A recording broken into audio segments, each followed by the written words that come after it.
What's up, nerds and nerdettes, and we little nerdlings all? It's your buddy Big Johnny G from Two Gun Picture presents Legendary Gaming. All right. So as you already see behind me over my shoulder here, woo, we got two 20-sided warriors left. We got Oregon Allen. We got the Rod Man still here. Boney Tony had to leave. T-Bone will be back. He'll be back for Friday night fillers this week, it looks like. But we just finished a 4-player game of Duhr. Now, me and Alex, we spoke about this game, I believe, with the prototype. Yeah. And that was, we can't even remember. We think we ran 3 players. We might have run 4 in that, but we're not even 100% sure. Yeah. But this is not the prototype. This is the actual full game, the full copy of the game. Everything is up to specs as to what Devious Weasel game said it was going to be, as far as the card stock and everything goes. Really looks absolutely beautiful. The art is amazing. What little there is, honestly, there's not a lot of art, but what's there, I mean, just look at that. I mean, this looks thematically perfect almost, you know. But that's enough for me. That's enough for me. Why don't we talk to these two dice jockeys here and see what they got to say about this card game?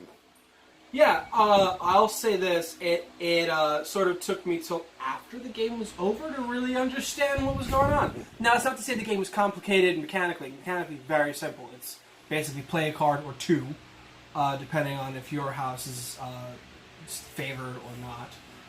Favored, disfavored, or vilified. And every standing of, and actually that was kind of the other part of the artwork. Favored, disfavored is very easy. You just kind of flip it over the side. But the vilified part was really cool because you just go black and white, bad standing, which does change your attacks. But anyway, what I was going back to is, it's just there is a lot of strategy with this because you have to be think sort of 3 steps ahead almost about what cards you're going to play on who, to try to get them from the favorite status to the disfavored status to the vilified status in order to make sure that you're at your high standing while making sure you're bringing everybody else down. So mechanically very simple. It's just tactically a little more complicated than I at first expected going into it. Which is, I mean, still very good. It just caught me off guard, and I was sort of, flying by the seat of my pants for a little while there until after the fact. Yeah, I mean, I hadn't played this since I played it with John previously, and so I was looking at the rules, trying to talk to you and Tony about it, explain them to you, and I forgot how hard this game is to explain. Because it is so simple. Yeah. But you have it's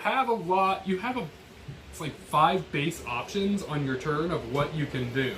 And one of them is a master stroke, which itself has 6 options. Right. Yeah. And then one of them is really kind of an edge case. So there's kind of an overwhelming number of things you can do on your turn, even though you're only doing one or 2 things on your turn. If you're favored, you can do an optional second. Right. Yes. If you're disfavored, you can't, and you only limit your hand. You get 2 random cards out of it. Yeah. So you have limited options, and then if you're a villain, you lose your hand, and you play completely differently. Yeah. And 3 other different options. And the villains really speed up the game, I feel like, coming to an end. Yes. I mean, favorite houses can be playing 2 cards, so they can be putting 2 suspicions and bringing things closer to an end, but the villains are the ones who can make more villains really quick.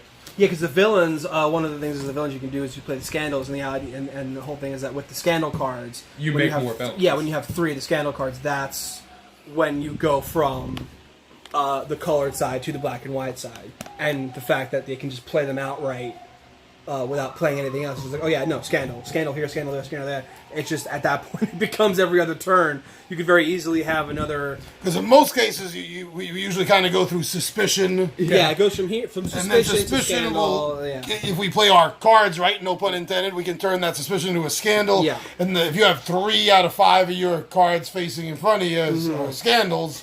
You become a villain. You become a villain, boom. Yeah. And it did turn very quickly, because everyone was in favored status, and then it was... John's house ended at vilified. Oh, I felt fast. It was very fast, and then you had like 2 turns as a favorite house, and then you were a villain. When the church falls, it falls hard. And then within You fell quick. I fell pretty fast. I went from favored to disfavored. I almost got to the vilify. I was like right there. I almost had Anthony talked into. I was like, oh man, this might turn real fast. And then I would get out of it for a little bit, and then it came back, and then you ended up with the other vilified option. So it did turn within 5 turns after John was flipped. The game came to an end. Yeah, I mean, once we knew what was going on, it took us a couple. I'd say it took us a couple turns around the table. The game goes quick. It did. So once you know the game, it goes quick. It's listed as a 30-minute game, and I think check. it went between like 28 and 32 minutes. Yeah. And that was Anthony and Ryan's first time playing it. Like you pointed out, we haven't played it only the once. Yeah. So even with the learning curve going in, we still played it right about that 30-minute mark. Yeah. And I'll tell you, I love that. Yeah. Because how many companies lie through their teeth? This is a 30-minute game. We're there for 2 hours. Like, okay. I mean, and that's with chatter and other stuff going on. So, I'm sure you could get this game down with a group of players to like 4 people. You could get down to 10 minutes if you play this a lot and you're just like pounding it out. Like, you could bang this out quick. So it's a great filler game. I want to learn how to explain this game in a way that people understand, like, and can pick up. I think you kind of have to show the game to really explain the game. Yeah. Because I really want to play this game with non-board game people, but at the same time, there's enough confusion with how much you can do. I don't think it's an entry-level game. No. I at first I thought maybe, and then I'm kind of thinking no. Like you would, if you're playing with or like casual to non-typical gamers, you would need at least 1 or 2 people who have played it before with that group in order for it to go as seamlessly. Like Anthony and I were able to pick up on it with 2 people who played pretty quickly. I don't know if it's going to be that seamless with people who don't usually play games like this. Yeah, I mean, I play with a lot of. I intentionally get some games that I can play with, like casual, like they enjoy board games, but they're not into anything heavy. And the biggest thing with my group of players that is more casual is that it's the attention span thing and the complexity thing. Like, there's confusion, and this is a game that... This would sow confusion very quickly, because I still wasn't, like I was saying earlier, I wasn't even sure until after we finished it and we read through a couple of rules. I'm like, oh, that's what that meant. Okay. Because I kept reading the code. They do give cheat cards, but not enough for everyone to look at the same time. Which I'll say is the only thing for me that sort of sticks out is like, oh, that kind of isn't great, but it's not a deal breaker for me. Like, that's not going to make me, think any less of the game. It's just like a kind of annoying, like, oh, I wish there was more, but it's fine. I played it again. I love it. I love this game. It's quick. Mm-hmm. It's not very complex, but it's very deep, and the depth of the gameplay is where the confusion comes in. Yeah.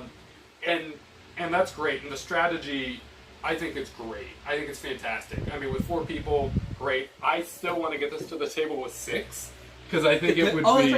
It plays 4 to 6, and with 6 people, it would be crazy to see what happens. Especially with the agendas, because the agendas, some of them have to do with the players on your either side of you. Some of them have to do with just choose what the status of the person on the conspiracy card that you have is. And some of them have to do with other, like, what your status is at the end.